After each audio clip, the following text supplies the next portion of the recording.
Welcome to my channel, The Good Book Tales. Imagine this for a moment. You're standing in a crowded marketplace, people rushing by, everyone shouting their opinions, their beliefs, their truths. Questions are flying everywhere.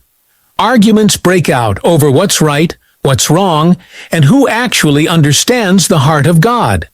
And then, in the middle of all that noise, one question rises above the rest. A question that has echoed for centuries. What is the greatest commandment? This wasn't just a random question. It was a test. Religious leaders of the day had gathered around Jesus, men who had spent their lives memorizing scripture, debating laws, and guarding traditions. To them, the Bible, what we now call the Old Testament, was full of hundreds of rules and commandments. Over 600 to be exact. Some seemed small, others seemed massive, but every one of them was considered sacred.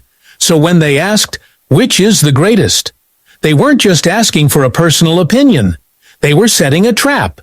They wanted to see if Jesus would stumble, if he would contradict himself, or if he would elevate one law at the expense of another. And here's where the story takes a turn. Instead of arguing, instead of laying out a long list, instead of playing into their games, Jesus gave an answer so simple that it silenced everyone in the crowd. 2 commands. That's it. 2 simple instructions that, according to him, summed up the entire Bible. Think about that. Every law, every prophet, every page of Scripture boiled down into just 2 things.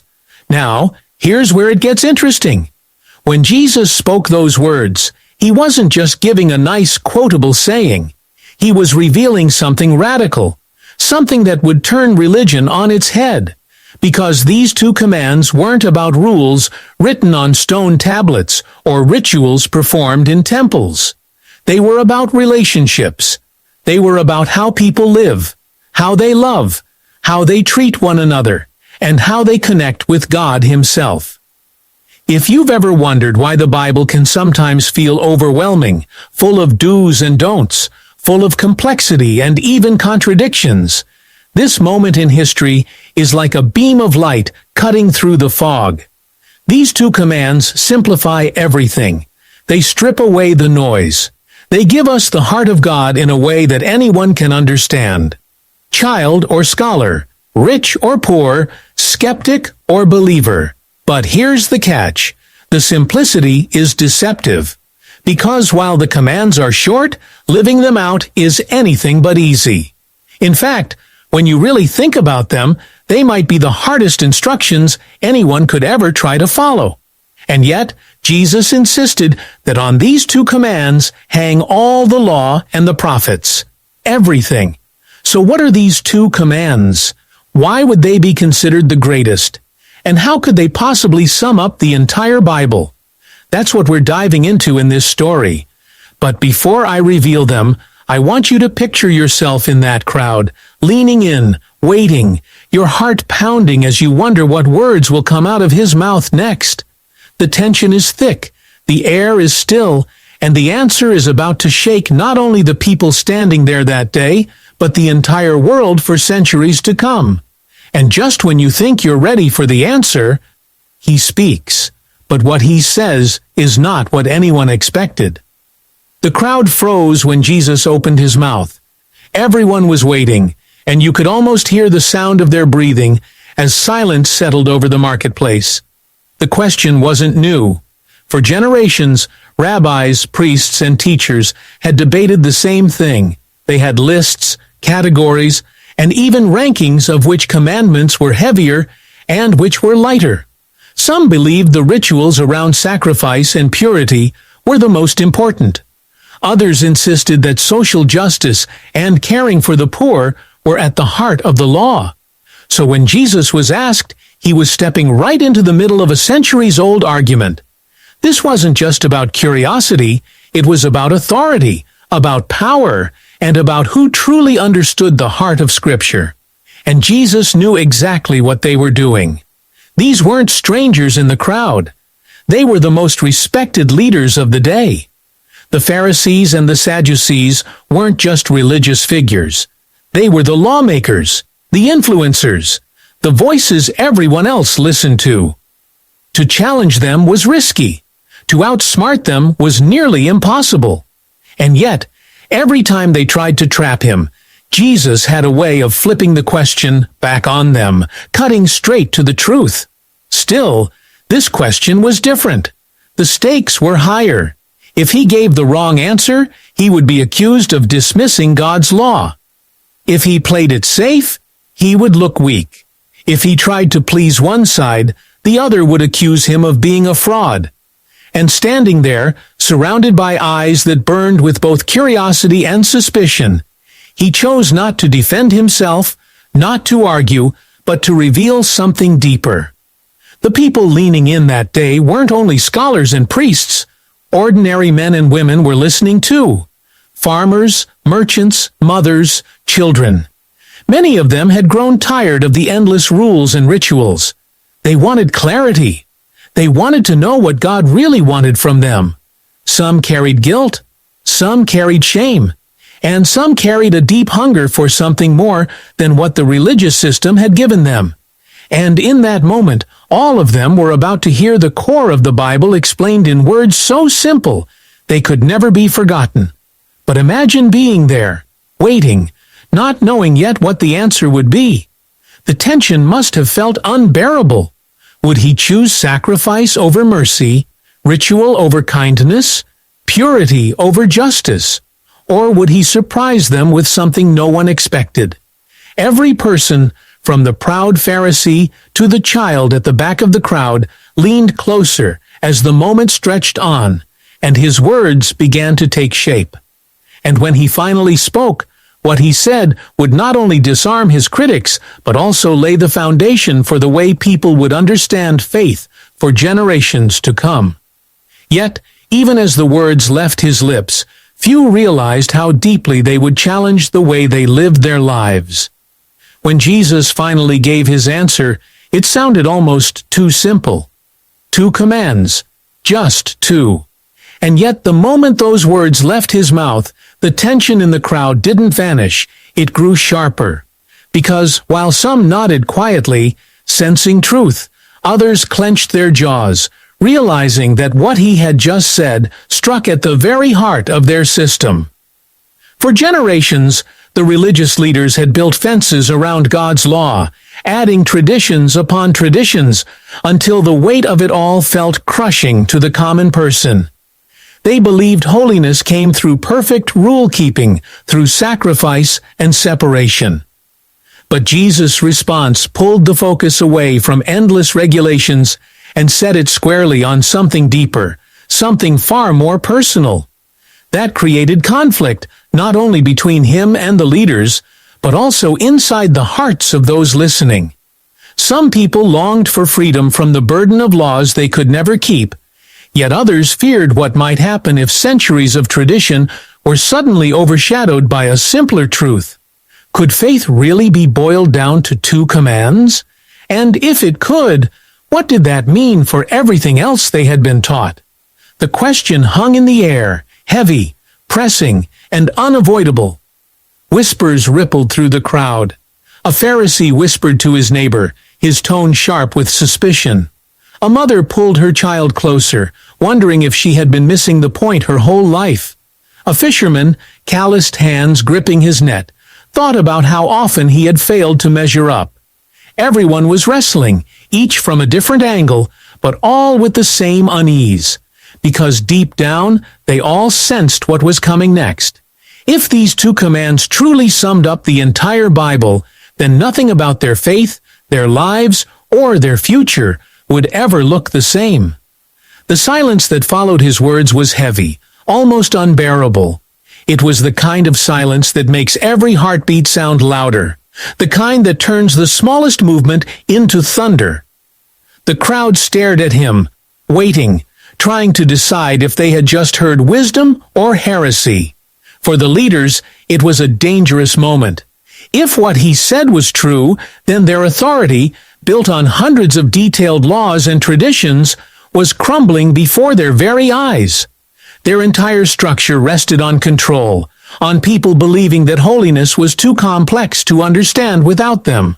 But if all of it could be summed up in just 2 commands, then the power they held was slipping through their fingers. For the ordinary people, the tension was different. Many of them had grown up believing they would never be enough. No matter how hard they tried, there was always another law to keep, another ritual to perform, another sacrifice to make. And now, standing there in the dust of the marketplace, they were hearing something that threatened to turn their entire worldview upside down. Could it really be this simple? Could the God of the universe, the one who gave the law to Moses and spoke through the prophets, have wanted something so straightforward all along? The air was thick with anticipation. Every face showed a different story: anger, hope, confusion, longing. Some leaned in closer, desperate for more. Others folded their arms, unwilling to admit what they already felt in their hearts. And at the center of it all was Jesus, calm, steady, his eyes cutting through the crowd like he could see every hidden thought.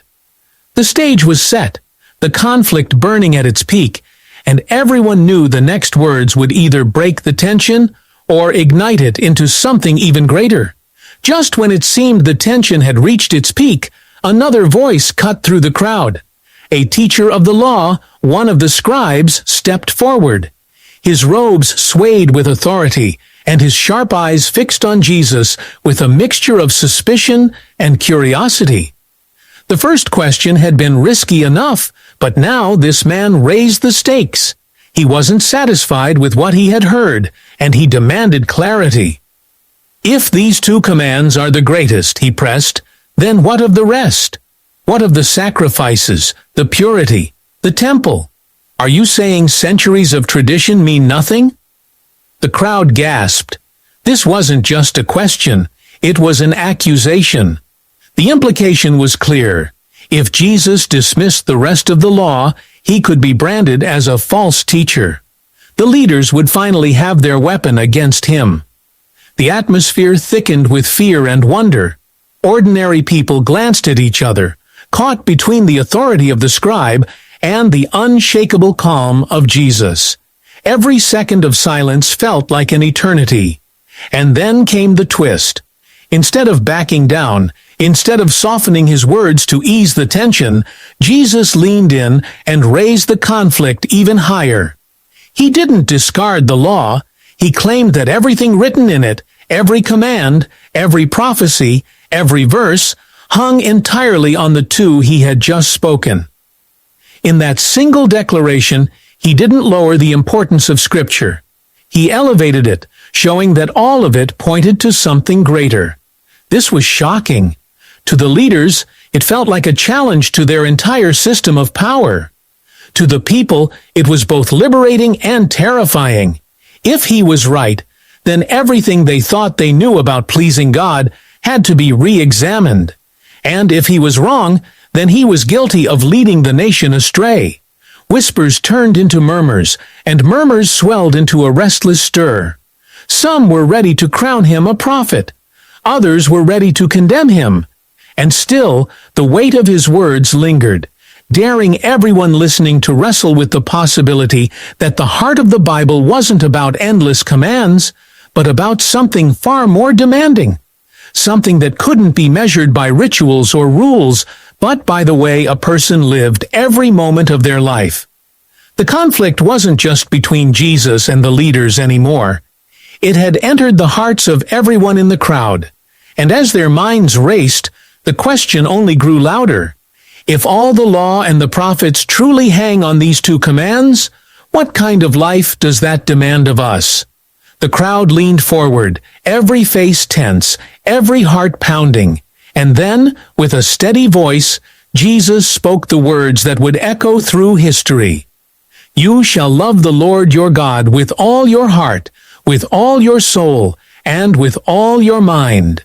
This is the first and greatest commandment, and the second is like it.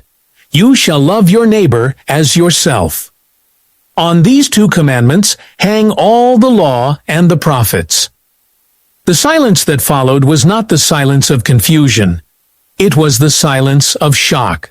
For generations, the people had been taught that holiness meant rituals, sacrifices, and meticulous rule-keeping. Yet here was Jesus saying that the entire weight of Scripture rested on love. Love for God and love for people. It was so simple and yet so impossibly demanding. Because while rules could be checked off, rituals performed, and sacrifices made, love was not something that could be faked. Love required the whole person, heart, soul, and mind. Love demanded something deeper than religious performance. It demanded transformation. The leaders bristled. They knew the power of his words. If people truly believed this, then the elaborate system they had built to control the masses would crumble. But the ordinary people felt something different. Many felt a spark of hope rising in their hearts, as if for the first time they could see clearly what God wanted of them. Yet, alongside the hope came fear. Because if this was true, then every action, every thought, every interaction with another person suddenly carried eternal weight. Just as the crowd began to process what he had said, the twist came. Instead of leaving the words as a simple teaching, Jesus looked into the eyes of those who stood against him and asked, "If these are the greatest commandments, tell me, who among you has kept them perfectly?" The question cut like a blade. No one could answer. Not the scribe, not the Pharisee, not even the humblest fisherman in the crowd. For the first time, everyone realized that the commands were simple to understand, but impossible to fulfill on their own. The climax landed like a thunderclap. The greatest commandments were not just instructions. They were a mirror, showing every person their need for something more. Someone more. The leader's trap had failed. The people's illusions had shattered, and the weight of Jesus' words hung over the crowd like a storm that had only just begun to break. The crowd slowly began to breathe again, their eyes darting from one another back to Jesus. The question he left them with still echoed in their hearts. Who among them had ever truly loved God with all their heart, soul, and mind? Who among them had ever loved their neighbor as themselves without failing, even once? The truth settled over them like a weight they couldn't shake. No one could claim to have kept those commands perfectly. And yet, in that moment, many realized that Jesus wasn't just pointing out their failure. He was pointing them toward the very heart of God. What he revealed was not meant to crush them, but to open their eyes. The law had always been about love. Every rule, every command, every word from the prophets had been pointing to that same truth. But over time, people had missed it, trading relationship for ritual, trading love for legalism. Now, with just 2 commands, Jesus had pulled back the curtain, showing them that God cared most about love. Love for him, love for others. It was both freeing and frightening, simple to understand, yet far more demanding than any checklist of rules. The leaders turned away, their faces tight with anger. They couldn't deny the power of his words, but they refused to let go of their control. For them, the cost of admitting he was right was too great. But for the ordinary people, something had shifted. A fisherman looked at his neighbor with new eyes. A mother thought about the way she spoke to her children. A stranger considered how he had treated the poor begging at the gate. The commands were no longer abstract ideas. They were now living challenges, personal and unavoidable. As the crowd began to disperse, one thing was clear. The simplicity of the 2 greatest commandments had left no one untouched. The trap meant to corner Jesus had instead revealed the deepest truth of the Bible. The path of love was the path God had always intended, and though no one there could claim to have mastered it, they walked away knowing that the heart of faith was not found in endless laws, but in learning to love. And that is the story that still echoes today. 2 commands that sum up the entire Bible. 2 commands that continue to challenge us, shape us, and remind us what truly matters. Love God, love people. On these hang everything.